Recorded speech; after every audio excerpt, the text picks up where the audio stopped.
Ja tässä niin kuin äkkiä voisi kuvitella, että tämmöinen yksinkertainen PIN-koodi, sehän on heikompi salaus kuin vaikea salasana. Mutta se pointti onkin nimenomaan siinä, että jos joku saa sen PIN-koodin käyttöönsä, niin sen pitäisi saada se konekin käyttöönsä.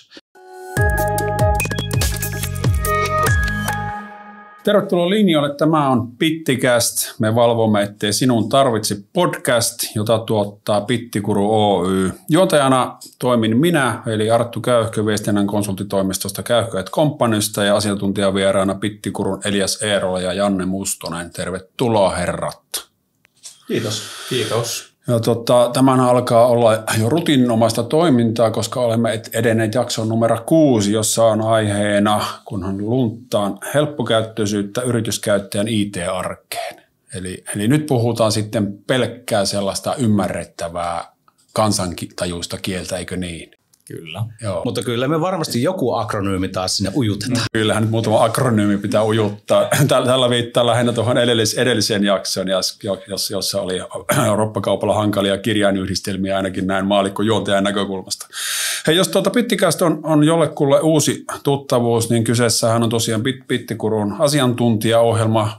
Yhdessä jaksossa puidaan aina yhtä ICT:n ihmeelliseen maailmaan liittyvää teemaa ja joka toinen viikko tulee uutta tavaraa tuutteihin ja tötteröihin ja näillä tuuteilla ja tötteröillä viittaan ensisijaisesti Pittikurun nettisivuja eli pittikuru.fi kautta Pittikäst, josta tosiaan rupeaa löytymään nyt jo aika hyvä määrä jaksoja ja niin eri teemoilla ja toki somekanavissa näitä sitten myös niin kuin vahvasti esillä pidetään. Kannattaa käydä tutustumassa ja tsiikaamassa, koska aiheet on sellaisia, että ihan varmasti kaikkia koskettaa. Monesti aika vaikea niitä ymmärtää ja tässä tosiaan mennään teemoittaa ja pyritään pitämään nämä keskustelut suhteellisen lyhyinä. Ja aiheita saa myös ehdottaa. Elias on siinä yhteystaho, eli elias.eerola@pittikuru.fi, niin jos on jotain toiveita tai antaa vaikka palautetta näistä jaksoista, koska näitähän on tarkoitus tehdä hamaan tappiin. Kyllä, mutta ja toivomme myös, että niihin videoihin ja näihin podcasteihin käydään kommentoimassa, koska sieltä otetaan kanssa, me luotaan kaikkia. Kyllä, juuri näin. Se on toinen hyvä kanava.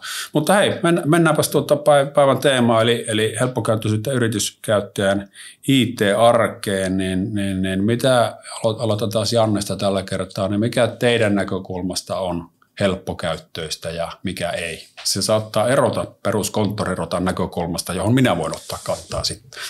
Ainakin yksi tämmöinen niin tosi minun elämää helpottanut matkan varrella oli se, että otin aikoinaan salasanaholvi-sovelluksen käyttöön. Koska tämä on yksi semmoinen asia, mitä jatkuvasti kuulee asiakkailta, että he kipuilee sitä. Se on toistuva kommentti, näitä salasanoja kun on niin paljon. Ja se on ihan totta, että niitä on todella paljon. Ja kaiken pahimman lisäksi, kun itse olen ollut IT-alalla jo vuosikymmeniä, ikävä sanoa, mutta näin on, niin mulla oli niin kuin pääsisässä myös asiakkaiden salasanoja. Ja sitten yhdessä vaiheessa minä tajusin, että kun minä en enää muista edes minun lapsuudesta mitään, että minun pakko tyhjentää nämä asiakkaiden salasanat jonnekin. Ja siinä tuli just tämä salasanaholvi-ideologia. Eli nyt mulla on niin kuin ainoastaan yksi tämmöinen niin sanottu master-salasana. Ja kun sen on kirjoittanut siihen salasanaholvi-sovellukseen, niin se avaa mulle kaikki mahdolliset salasanat, mitä mulla on. Ja se kuulostaa nyt äkkiä siltä, että hetkinen, että nyt sulla on yksi salasana ja sen jälkeen se on aika tietoturvatonta, että kuka tahansa pääsee nyt kiinni niihin minun salasanoihin. Joo, no se on totta, että se on yhden salasanan takana, mutta se, että onko sekään hyvä idea, että luodaan niin kuin useisiin palveluihin samalla salasanalla sitten salasanat. Koska ideahan siinä on se, että mulla on yksi mulle helposti muistettava salasana, ja se salasanaholvi luo semmoista tosi vaikeat salasanat. Ne on kryptisiä kirjain, numero, hashtagi, huutomerkki, pilkku, alaviiva tyyppisiä. Että vaikka sinä nyt kysyisit multa, että mikä minun Netflixin salasana on, niin vaikka aseella uhkaisesti minun on pakko sanoa itkien, että minä en edes tiedä, koska se salasanaholvi tietää sen. Onko tähän jotain niin kuin tiettyä sovellusta, jota voitte lämpimästi suositella, vai onko tämä semmoista esimerkiksi, mitä te teette niin kuin ihan räätälöidystikin, tai teillä on oma ratkaisu siihen, vai mitä se menee? No meillä Pittikurulla ainakin käytetään tämmöistä Passportal-nimistä sovellusta, ja tämä Passportal on siitä hyvä, että se siinä on se salasanaholvi, siellä on sinun henkilökohtainen salasanaholvi, johon voit laittaa niin kuin sinun omat salasanat, mihin ei pääse muut käyttäjät siellä firmassa. Mutta sitten siellä on myös tämmöinen yhteinen, eli tämmöinen yrityksen yhteinen tämmöinen holvi. Eli siellä on niin kuin 2 osastoa.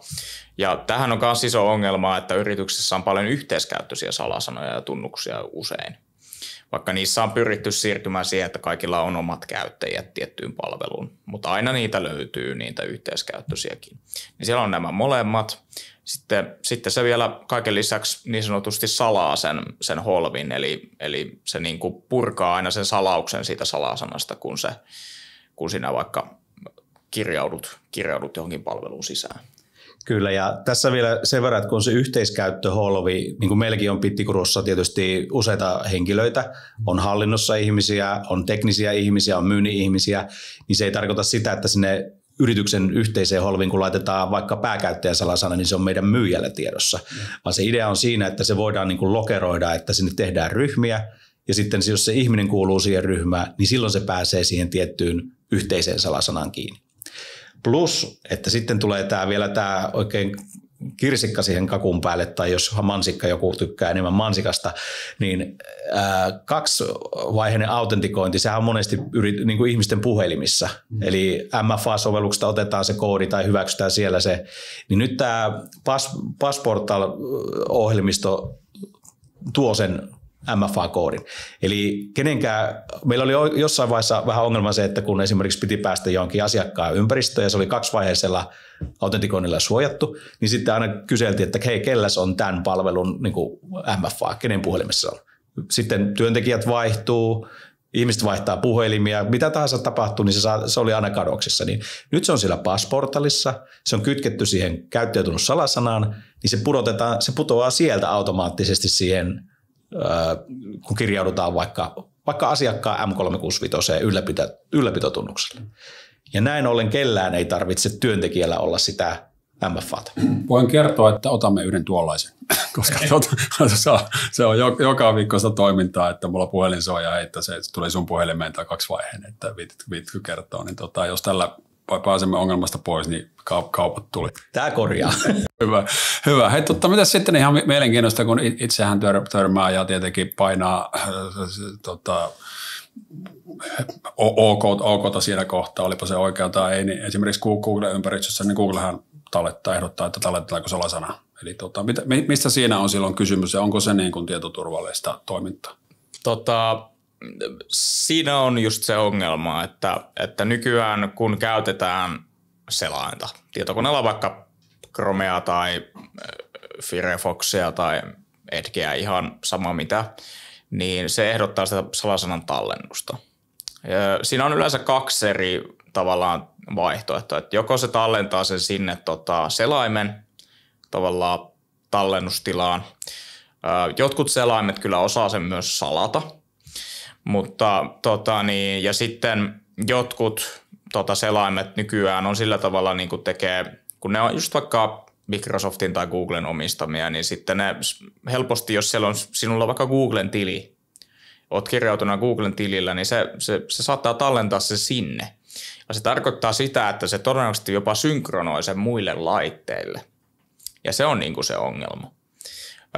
Mutta sekin on ongelma, tai minä ainakin näen sen ongelmaksi, että sinne niitä salasanoja tallennetaan sinne selaimeen, koska se selain on aina kriittisessä asemassa. Sillä sinä menet erilaisille nettisivuille ja sinä et voi ihan tarkkaan tietää, että onko se salattua vai ei ne sinun salasanat siellä. Tässä on esimerkkinä se, että yrityksellä on tai yrityksen käyttäjällä on Chrome käytössä ja se tallentaa sen yrityksen tärkeän salasanan sinne selaimeen. No se synkronoituu sinne henkilökohtaiseen Google-tiliin. Ja sitten sillä on kotikone, joka ei olekaan enää sen yrityksen suojan takana, niin se synkronoituu sinne. Ja kun siihen iskee se mato, niin sehän saa sen tunnuksen käyttöön. Joo, eli ette käytännössä suosiota tätä. Ei missään nimessä. Ja miten sitten viime vuosina on varsinkin yleistyneet biometriset kirjautumiset, eli sormenjälki ja kasvojen tunnistus, mistä jälkimmäistä muuten mainittakoon, että aika jännästi jumittaa joka vuosi samaan aikaan Ilosanrokin 2. päivänä. ei muuten toimi kasvojen tunnistus. Sitä on ihmetellyt, miten se voi aina olla silleen. Mutta leikki sikseen. Mites nämä? No yleisimmät käyttöjärjestelmät, kuten Windows ja Macin käyttöjärjestelmät, ne on ottaneet käyttöön tämän tunnistautumismenetelmän, eli kasvojen tunnistus tai sormenjälki tai PIN-koodi. Ja tämä tarkoittaa siis sitä, että puhutaan nyt aluksi Windowsin puolesta, niin Windowsissa ainakin niin Windows Hello on se, mitä käytetään. Tämä on varmaan jollekin tullut esiin, että ota käyttöön Windows Hello. Se tarkoittaa sitä, että sinä määrität niin kuin salasanan tueksi vielä PIN-koodin siihen tietokoneelle, vähintään sen PIN-koodin. Voit sitten siinä ohessa sitten ottaa myös ton kasvojen tunnistuksen ja sormenjäljen, jos sinulla on vaikka läppäri, joka tukee näitä sormenjälkeä ja kasvojen tunnistusta, että kaikkihan ei sitä tue. Niin pääset sinne koneelle kirjautumaan aina PIN-koodilla sisään. Ja se PIN-koodi on paljon vahvempi kirjautumistapa kuin se salasana, koska sitä voidaan jos otat käyttöön tämän Windows Hello, niin sinä voit käyttää sitä sitten esimerkiksi yritystileillä, niin voidaan määrittää Microsoftin M365 tämmöinen käytäntö, että sinä pääset kaksivaiheisena todennuksena kirjautumaan tämän Windows Hellon avulla vaikka sinne M365-tilille, jolloin se suojaa sinua siltä, ettei sinun tarvitse syöttää salasanaasi, vaan sinä syötät vaan sen PIN-koodin. Ja se suojaa erityisesti kalasteluviesteiltä. Ja tässä niin kuin äkkiä voisi kuvitella, että tämmöinen yksinkertainen PIN-koodi, sehän on heikompi salaus kuin vaikea salasana. Mutta se pointti onkin nimenomaan siinä, että jos joku saa sen PIN-koodin käyttöönsä, niin sen pitäisi saada se konekin käyttöönsä. Mutta se, että jos se saa sen käyttäjän koko salasanan käyttöön, niin sen jälkeen se voi mistä tahansa yrittää sitä kirjautumista. Et siinä mielessä se PIN-koodi niin kuin rajaa jo sitä, että mistä sitä hyökkäystä voidaan yrittää. Niin se on todellisuudessa parempi salaus, tai niin kuin, ei se nyt salaus ole varsinaisesti, mutta se on parempi kuin käyttää salasanaa koneeseen kirjautumiseen. Se, että käytetään sitten näitä biometrisiä, esimerkiksi sormenjälkiä on niin kuin hyvinkin vahva. Sitten on vielä vahvempi kämmenien verisuonikartta. Sekin on mahdollista. Se on jopa 1000 kertaa niin kuin vahvempi kuin nämä muut. Eli jos esimerkiksi otetaan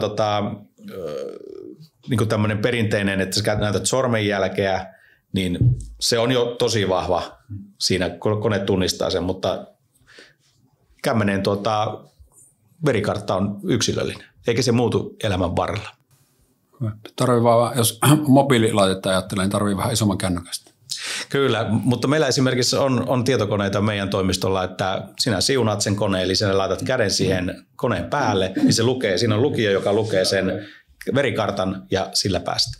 Se on sitten todella vahva. Nyt salasana-hommat on niin jiirissä ja passportalle otettu käyttöön ja kirjautumishommat kaikki on niin vimpan päälle. Onko IT-arkeni nyt väkisinkin ihanaa vai voisiko sitä vielä jollain tavalla helpottaa, kun olen päässyt, kun olet saanut koneeni auki?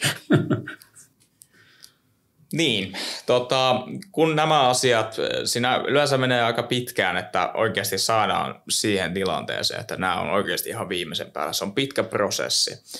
Ja kuvitellaan, että nyt tilanne on, että yrityksessä on sitten tämä Windows Hello käytössä ja Conditional Access, joka määrittää siellä M365-ympäristössä tämän pakotetun kirjautumistavan, joka on sitten tässä tapauksessa muun muassa tämä kaksivaiheinen todennus tai Windows Hello, niin, silloin se arjen pitäisi olla melko helppoa, koska sinä pääset sillä Windows Hellolla niihin sinun palveluihin käsiksi. Et se on niin kuin sillä tavalla jo paljon helpompaa. Ja sitten on siinä vielä tämä niin sanottu single sign-on, mitä monestikaan yrityksessä on paljon järjestelmiä, jotka on niin kuin eri salasanoilla. Niihin on eri tunnukset, eri salasanat. No okei, no se salasana holvi ratkaisu ratkaisee sen, mutta se, että sitten jos ne integroidaan esimerkiksi vaikka sinne M365-autentikointiin, niin silloin saadaan se, että useisiin eri palveluihin voidaan mennä yhdellä tunnuksella, eikä tarvitse olla useita tunnuksia.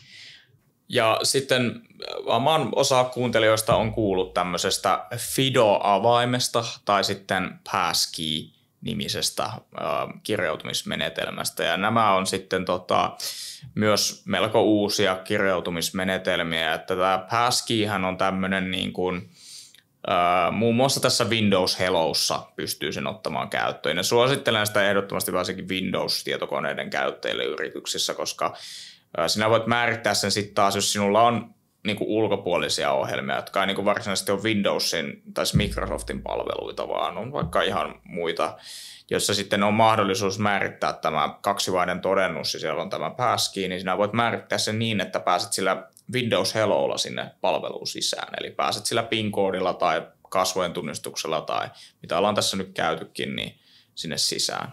Teettekö te tämmöistä tietynlaista helppokäyttöisyysauditointia, eli niin kuin niin kuin organisaation käyttäjätasolla läpi, että mihin sitä aikaa nyt tuhrautuu ja mitkä asiat turhauttaa ja sitten ja liittyen vaikka ihan tämmöisiin asioihin, mikä esimerkiksi meillä on, kun 9 vuotta touhuttu ja tässä on ollut niin kuin esimerkiksi asiakaskansiota on, voidaan keskustella siitä privaatisti, niin satoja siellä, entä pitäisikö niitä olla vähän vähemmän.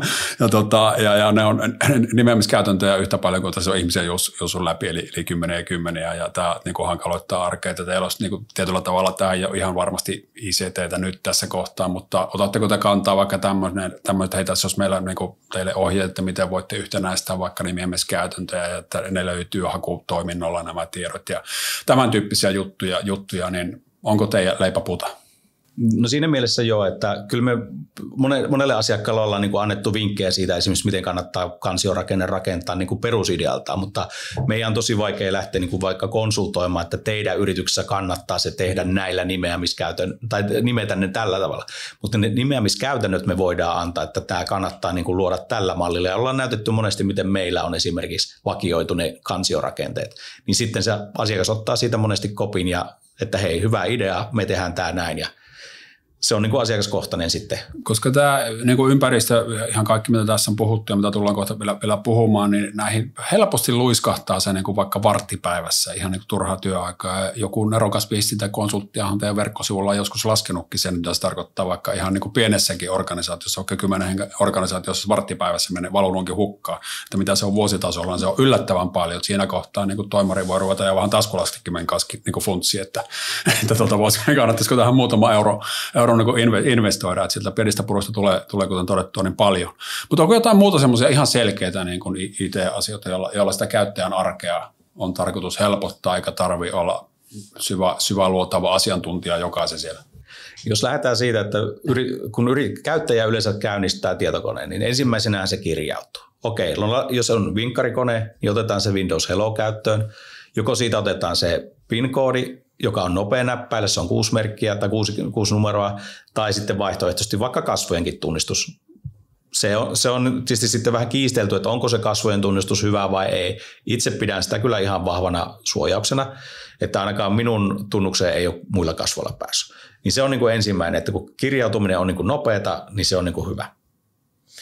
Kyllä, ja sitten seuraavana voidaan taas ottaa vähän toisesta jaksosta koppia sillä tavalla, että se Cloud SVG ja ZTNA, josta puhutaan yhdessä toisessa jaksossa, kannattaa käydä katsomassa, niin se helpottaa sitä arkea. Eli muun muassa sitten, kun olet kirjautunut, kuten Janne kävi, niin tuolla Windows Hellolla sisään, niin pääset sitten jo käyttämään niitä palveluita, vaikka olet vaikka etänä töissä.